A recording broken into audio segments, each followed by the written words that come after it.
ډېره پخوانۍ خبره ده د غره په لممن کې په یو واړه کلي کې یو غریب خو ډېر سخي سپینګیری اوسېده. د هغه نوم بابا و. بابا بتل د میلمینو انتظار کاوه او که به هر څوک ورغې په ډېر اخلاص به یې ورته ډوډۍ ورکوله. یو شپه ډېر سخت باران او تندر و. یو مسافر د بابا دروازه وټوکوله. بابا چې کله دروازه خلاصه کړه نو ویله چې یو ډېر ډارونکي او زخمی د زمرین د په درشل کې پروت دی.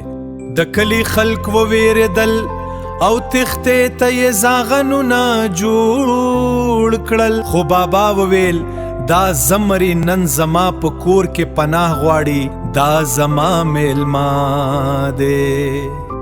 بابا د زمري زخمونه وینځل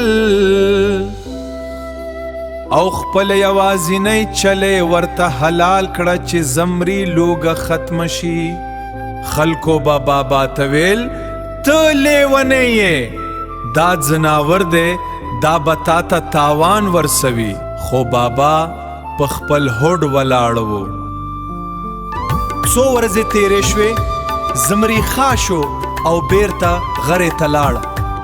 یو میاشت وروسته کلي ته غلې راغلل چې د بابا او نورو کلیوالو مالونه یوسي.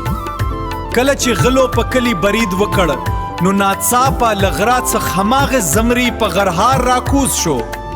غله له ډاره وتښتېدل. د بابا کور او کلي ته هیڅ زیان ونه رسید. ټول کلیوال پوه شول چې نیکي هیڅ کله ضایع نه کیږي، حتی که د زناور سره هم وشي. که تاسو ته دا ښکلې کیسه خوښه شوې وي نو ویډیو لایک کړئ او زموږ چینل سبسکرایب کړئ ترڅو نورې په زړه پورې کیسې هم وګورئ.